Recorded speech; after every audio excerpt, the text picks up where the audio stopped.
Halo, dengan Hendra. Salam komunikasi bisnis. Kita mulai building a resume, membangun daftar riwayat hidup. Nah, kenapa penting membangun riwayat hidup? Karena hal ini akan berpengaruh pada karir Anda, baik Anda sebagai profesional maupun sebagai pengusaha. Sebagai pengusaha juga perlu membangun kredibilitas di depan mata investor. Maka itu penting banget ya untuk membangun resume ini, daftar riwayat hidup ini. Apa aja learning objektif ataupun capaian pembelajarannya ya. Ada itu akan mempersiapkan ya timeline ya sejangka waktu untuk pencarian pekerjaan Anda nantinya maupun pencarian investor nanti di masa depan ya. Melakukan pencarian pekerjaan yang efektif, mempersiapkan resume yang membuat Anda lebih menarik kepada calon majikan atau bos Anda di masa depan. Juga cara menangani tantangan-tantangan yang umum ya, yang mungkin muncul pada pencarian pekerjaan. Dan juga menangani pencarian online ya, bagian pencarian online ya. Dan juga jaga supaya resumenya tetap jujur. Resume itu apa sih? Kalau orang bilang itu adalah ringkasan ya, summary. Ringkasan yang membujuk rayu, yang sifatnya bujuk rayu, yang menunjukkan kualifikasi Anda, ya, supaya dalam hal pekerjaan atau profesionalisme Anda. Nah, resume juga membuat Anda kelihatannya lebih siap ya, dan juga lebih teratur ya. Anda menggarisbawahi kualifikasi Anda yang unik. Apa sih yang beda dari Anda dibandingkan orang lain? Ada sertifikasi apa? Atau pernah magang di mana, pengalaman di mana, dan sebagainya. Membantu Anda untuk mencoba bahkan untuk pekerjaan yang jauh lebih bagus lagi, ya, terutama penghasilan yang lebih bagus, ya, karir yang lebih bagus. Menunjukkan Anda bagaimana mempersiapkan untuk pasar bursa karir ya, orang bilang. Nah, kita masuki job hunting, pencarian pekerjaan. Anda bisa memulainya dari kampus juga bisa, ada pusat karir, cari ada lowongan pekerjaan apa aja, apakah gimana Anda bisa mengisinya. Anda perlu persiapkan dulu, seolah-olah Anda mau melamar di sana. Kemudian juga bisa mengikuti perusahaan-perusahaan secara ekstrakurikuler ya, dalam sifatnya magang atau PKL, praktek kerja lapangan dan sebagainya maupun kuliah kerja nyata. Hal ini bisa membantu Anda supaya mencari tahu pekerjaan apa yang Anda incar ya. Yes, termasuk apa tugasnya, lingkungan seperti apa, penghasilannya, fasilitasnya dan sebagainya. Nah, carilah magang atau praktek kerja lapangan, pekerjaan yang memberikan Anda pengalaman kerja ya. Nah, Anda juga perlu mencatat kira-kira kursus-kursus apa yang Anda sukai ya. Lalu Anda coba lakukan cerminan diri sendiri dengan mengambil tes-tes TPA, tes potensi akademik ya, dan tes pengetahuan Anda. Lalu Anda bertanya diri Anda beberapa pertanyaan berikut ini. Kira-kira Anda punya kelebihan apa? Pertama, kekuatan Anda apa? Jangan Anda bilang sendiri, tapi yang pernah Anda dengar dari orang lain mengenai diri Anda. Kedua, keterampilan Anda. Lalu, kira-kira prestasi apa yang telah memberikan Anda kepuasan prestasinya? Kira-kira lingkungan kerja apa yang Anda sukai? Anda sukai yang seperti apa? Yang sepi, yang sibuk, dan sebagainya. Terserah ya. Lalu, apakah Anda lebih suka tenggat waktu, ada deadline-nya, atau suka fleksibilitas? Anda bisa capai sendiri ya, tidak usah diberi deadline. Kira-kira antara kerja dan juga kerja dan juga kehidupan Anda pribadi atau berkeluarga, kira-kira balance-nya seperti apa, keseimbangannya Anda inginkan? Ya. Dan Anda ingin tinggal di mana? Ini menentukan pertanyaan-pertanyaan yang bisa membantu Anda untuk menentukan kamu ingin cari kerja di mana. Ya. Dan Anda bisa memakai internet sudah pasti ya, mencari pekerjaan untuk membuat riset ya, banyak sekali. Nah, personal branding. Kenapa personal branding ini penting? Ini adalah menjual diri Anda ya dalam hal positif. Kenapa penting? Dikarenakan pada saat Anda komunikasi Anda bagus, maka Anda berpeluang mendapatkan penghasilan dan juga fasilitas yang jauh lebih besar daripada teman-teman lainnya. Ya, maka itu bukan hanya ada pekerjaan, Anda lamar, langsung dapat, ini segini gajinya, bukan seperti itu. Anda coba kembangkan diri Anda sendiri. Personal branding itu penting ya. Anda perlu memasarkan diri Anda sendiri ya. Anda khususkan diri di mana. Ya. Ini ada beberapa alat yang bisa Anda membantu untuk personal branding, yaitu LinkedIn ya. Sosial media ini wajib dipakai oleh setiap orang yang ingin baik itu berwirausaha, baik itu menjadi profesional, wajib sign up. Coba cari di Google, LinkedIn, Anda wajib sign up, yang sudah punya bagus ya. Di sini Anda jangan ceritakan hal-hal pribadi, hal-hal berkaitan dengan profesionalisme, keterampilan, kursus-kursus tambahan yang Anda dapatkan, sertifikasi yang Anda dapatkan. Anda cerita di sana. Jangan berceritakan tentang kucing Anda dan sebagainya, ya. Jangan pernah. Oke. Baik. Personal web page. Anda juga bisa mendapatkan, misalnya Anda punya blogspot dan halaman-halaman web sendiri ya. Blog-blog juga bisa.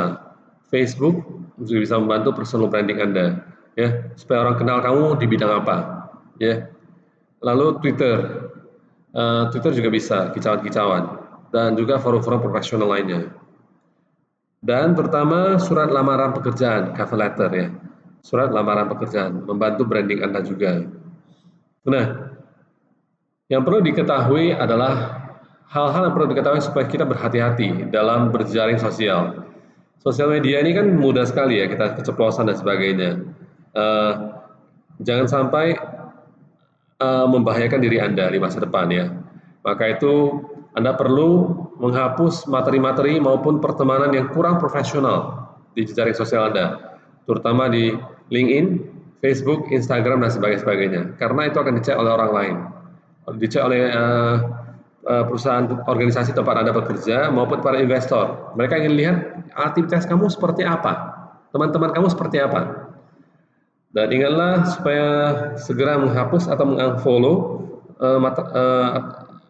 teman-teman atau materi yang kurang profesional ya.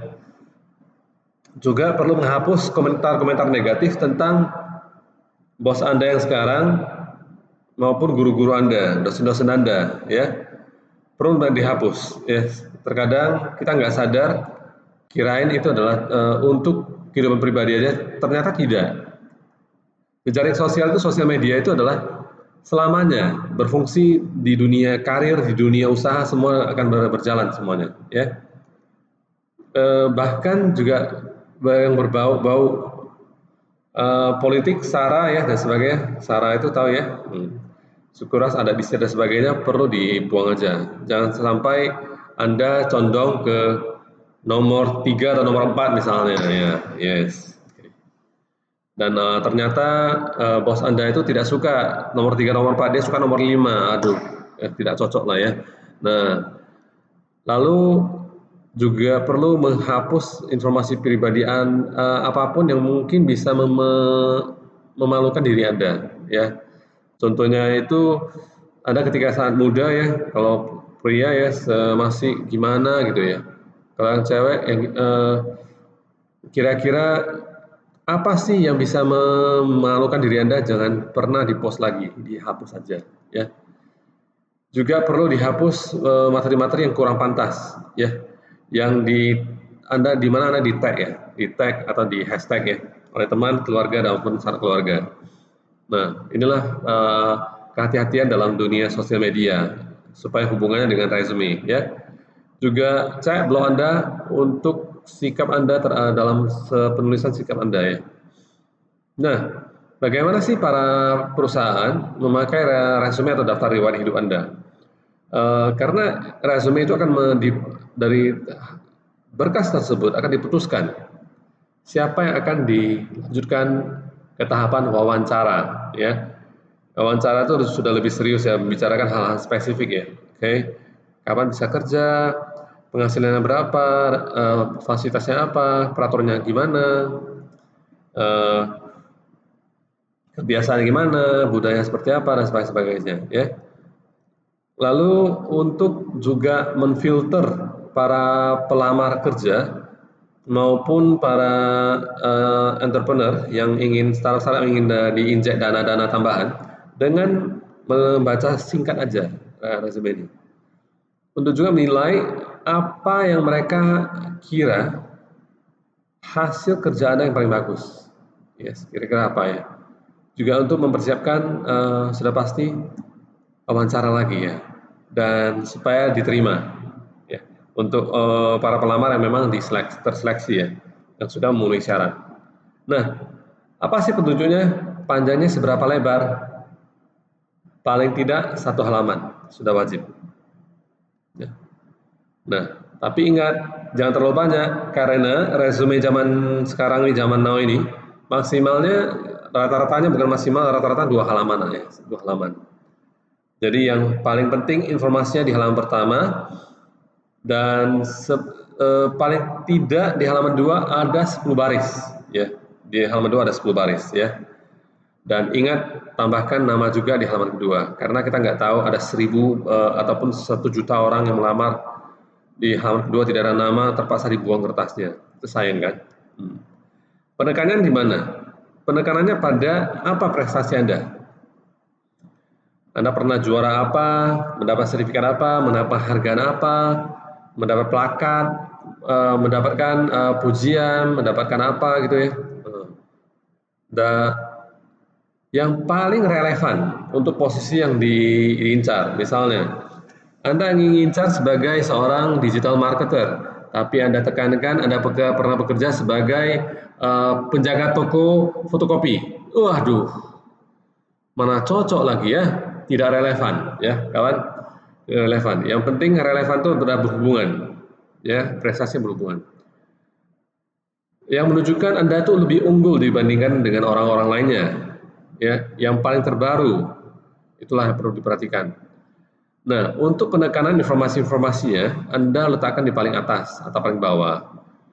Dan kalau bisa ada jeda ruang supaya nampak ya prestasi Anda. Atau bisa berikan titik-titik seperti ini ya, oke, vertical bullet list ya. Juga bisa kasih judul-judul yang informatif ya. Baik, detailnya. Dalam hal memberikan rincian, Anda perlu memberikan buktinya ya, supaya mendukung klaimnya Anda. Jangan Anda sebutkan ini saya dapatkan ini, tapi klaimnya apa. Dan hati-hati ketika Anda berikan bukti berupa foto, jangan pernah Anda dari Google ambil langsung dikasih. Itu ada terdeteksi dengan sangat mudah sekali ya. Menunjukkan Anda tidak jujur, sudah pasti di screening Anda akan ditolak langsung. Convince reader, Anda bisa juga supaya perincian tersebut ada penjelasannya supaya meyakinkan pembacanya. Juga membedakan Anda dengan orang lain. Ya. Anda bisa pakai angka-angka maupun penjelasan-penjelasan deskripsi-deskripsi ya. Dan hapus rincian-rincian yang tidak menambah nilai tambah bagi diri Anda, tidak menambah personal branding Anda. Ya. Gaya penulisannya, ringkas aja, ringkas tapi lengkap. Pakai frase, kelompok kata, dan juga kalimat-kalimat yang memang singkat aja. Usahakan jangan pernah pakai kata saya, ya baik sebagai objek, subjek maupun pemilikan. Ya. Jadi kalau bisa pakai objek aja ya, oke, pakai objek boleh, jangan pakai di subjek ya. Kalau kamu memang harus pakai ya. Lalu pemilikan juga boleh, milik saya ya. Misalnya prestasi saya boleh, ya. Perusahaan memberikan penghargaan kepada saya, itu boleh. Kalau saya diberikan, tidak boleh, karena saya sebagai subjek tidak boleh, ya. Oke. Jadi tidak boleh yang subjek, kalau harus jadikan saya itu objek ataupun kepemilikan ya. Pakai lebih banyak kata kerja daripada kata benda. Misalnya mendapat ya, penghargaan misalnya dan sebagainya. Lalu secara paralel, jadi rata kiri kanan ya. Oke. Kata kunci ya. Pakai kata kunci ya seperti di sosial media juga yang dimana perusahaan-perusahaan akan mencari Anda secara di komputer ya. Hal ini termasuk ya. 1, yes, oke. Misalnya program-program komputer yang Anda pernah pakai ya, sudah dikuasai. Gelar-gelar Anda posisi yang pernah Anda dapatkan, juga keterampilan-keterampilan tertentu, kata-kata yang keren yang bisa viral, ya. Lalu juga pengalaman Anda sebagai profesional di perusahaan-perusahaan apa, di LSM, lembaga swadaya masyarakat misalnya, ataupun di masyarakat tertentu ya. Lalu juga personalitas Anda, kepribadian Anda seperti apa ya. Oke. Mari kita lihat cara layoutnya dan desainnya ya.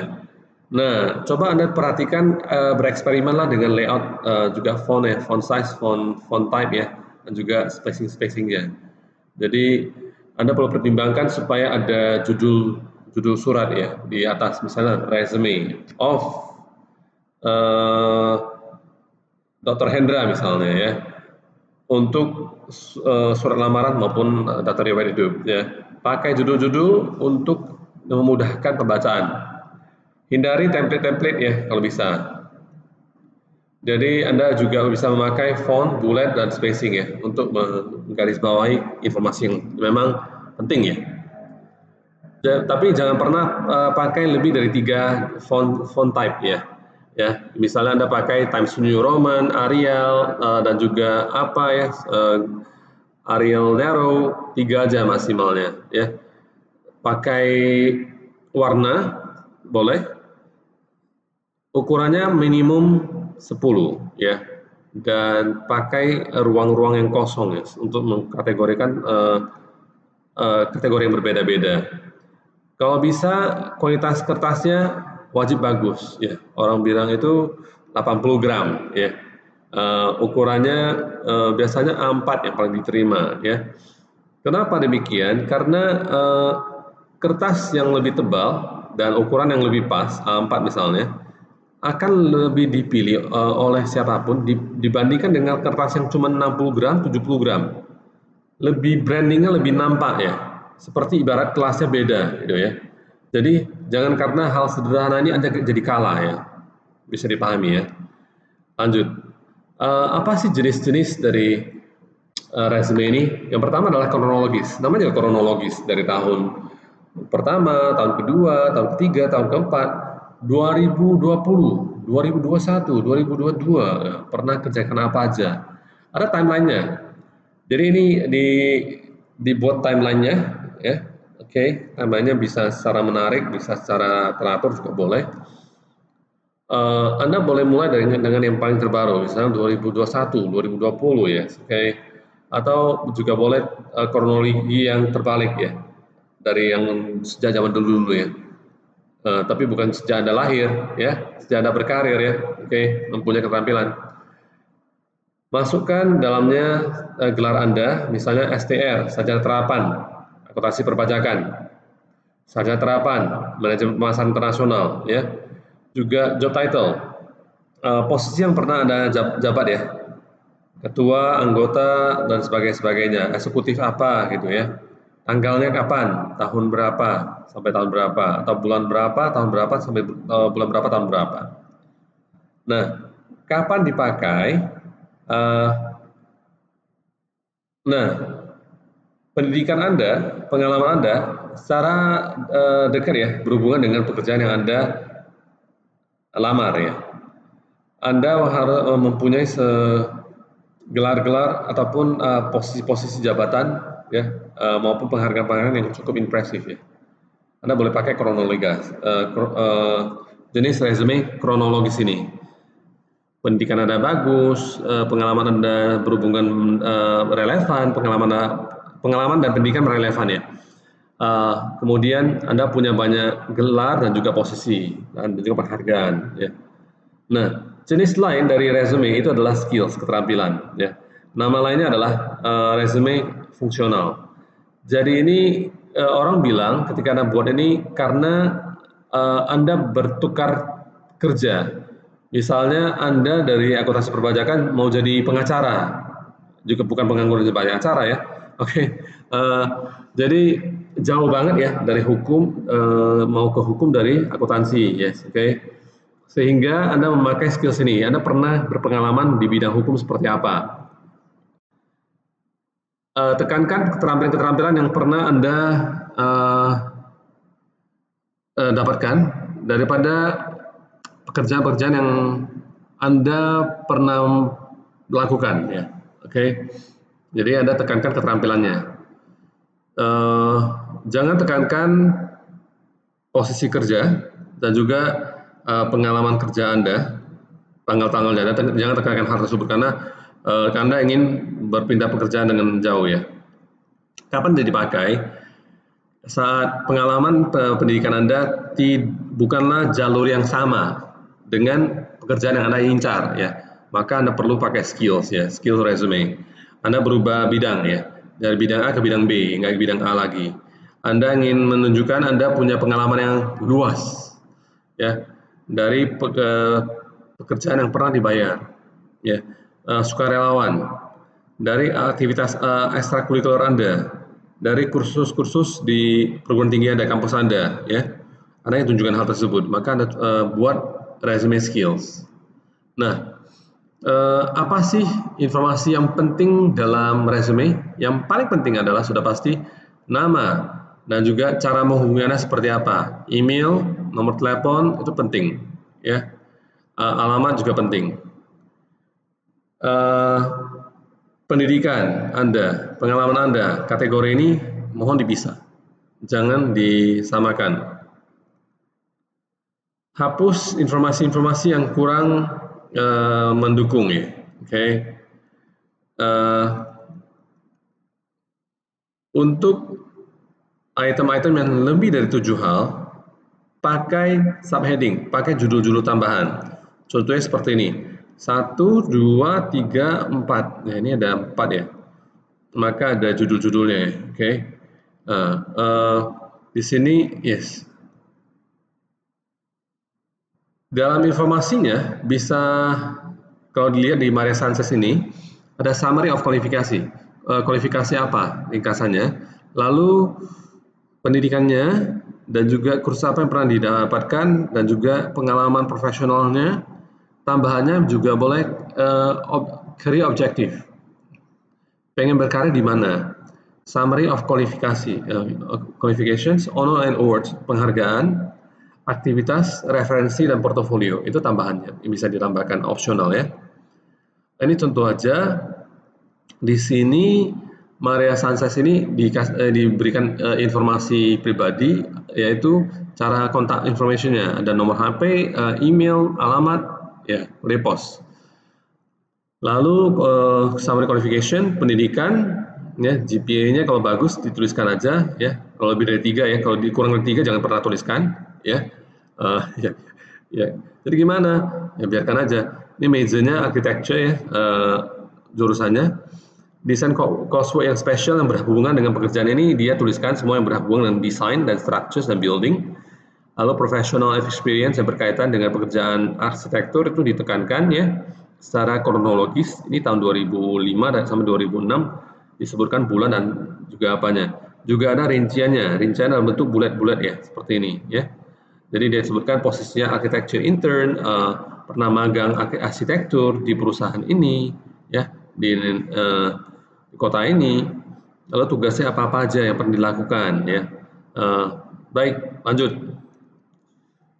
Jadi pakai nama penuh Anda, ya. Kalau nama Anda misalnya Hendra Xiao misalnya, pakai nama Anda, tapi nama saya Hendra gitu ya.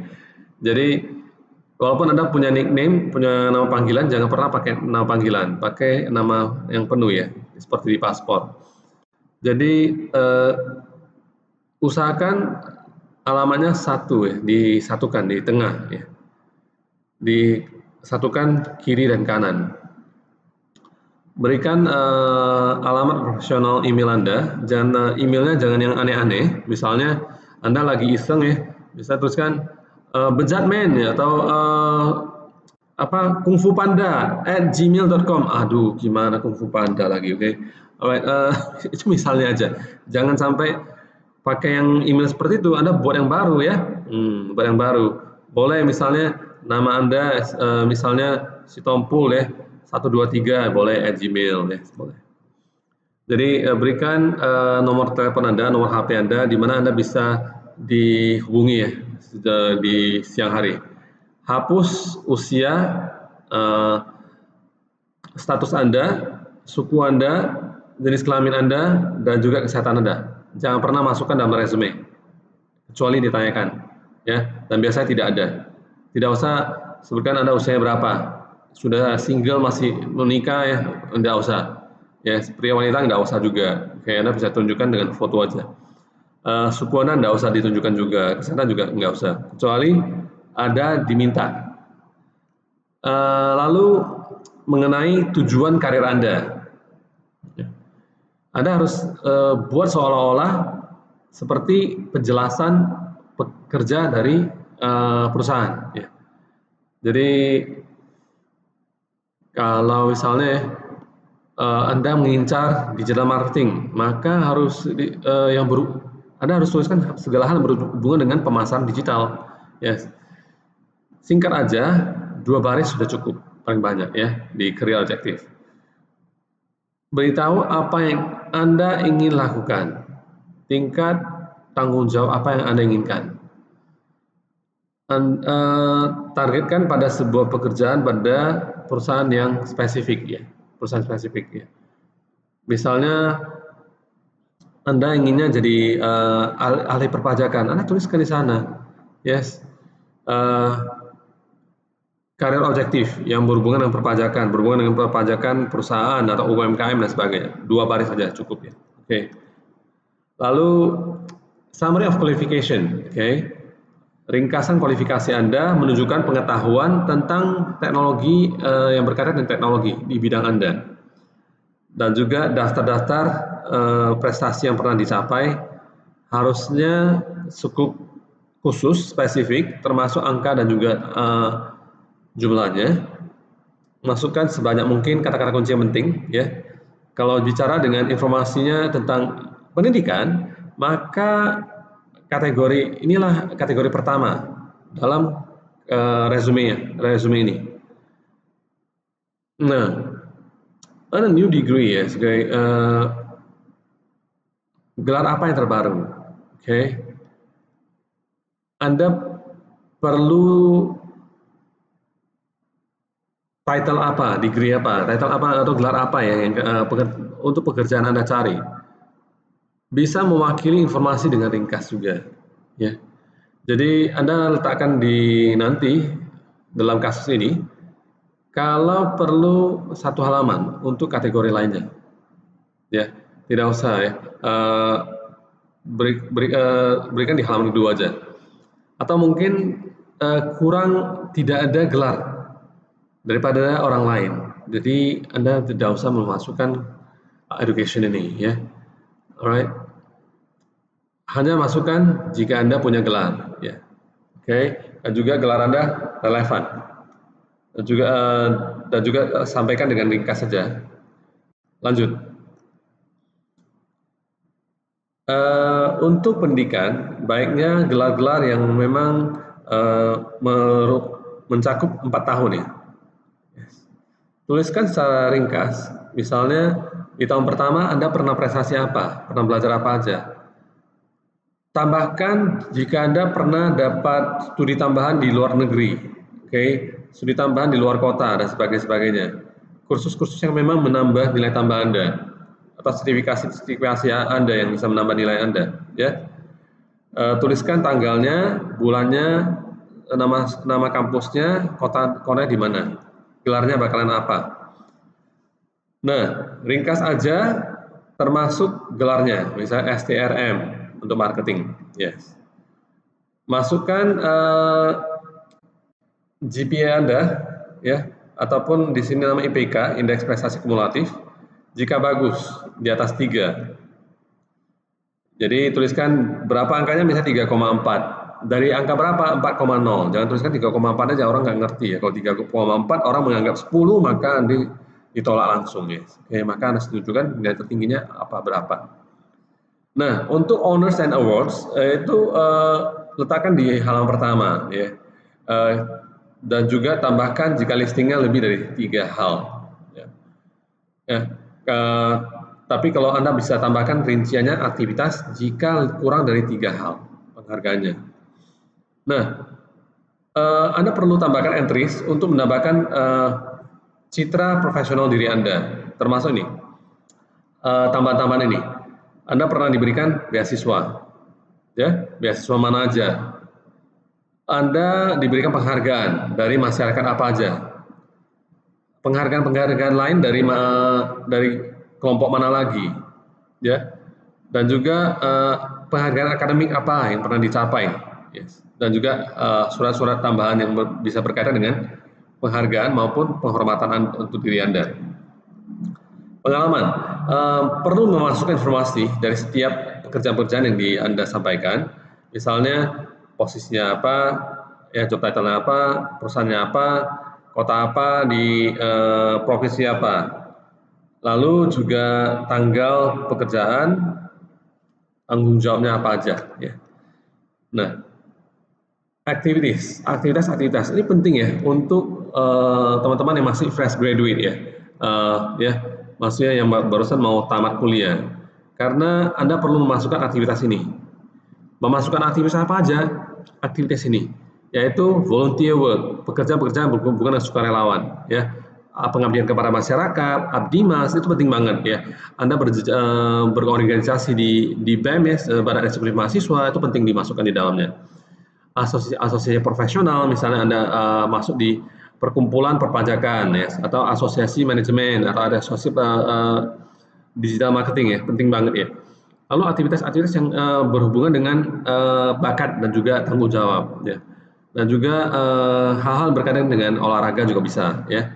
Atau peran-peran kepemimpinan ya, atau aktivitas tambahan-tambahan, proyek-proyek apa yang pernah dilakukan. Anda perlu sampaikan di sini.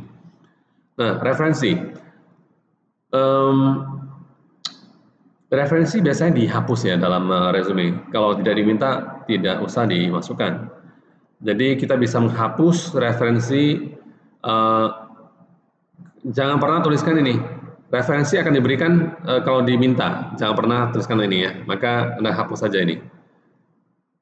Kalau referensi ini biasanya ada 3 sampai 5 orang. Kalau orangnya itu dosen Anda, atasan Anda, rekan Anda, bisa dosen Anda lagi, atasan Anda lagi ya, kalau bisa ya.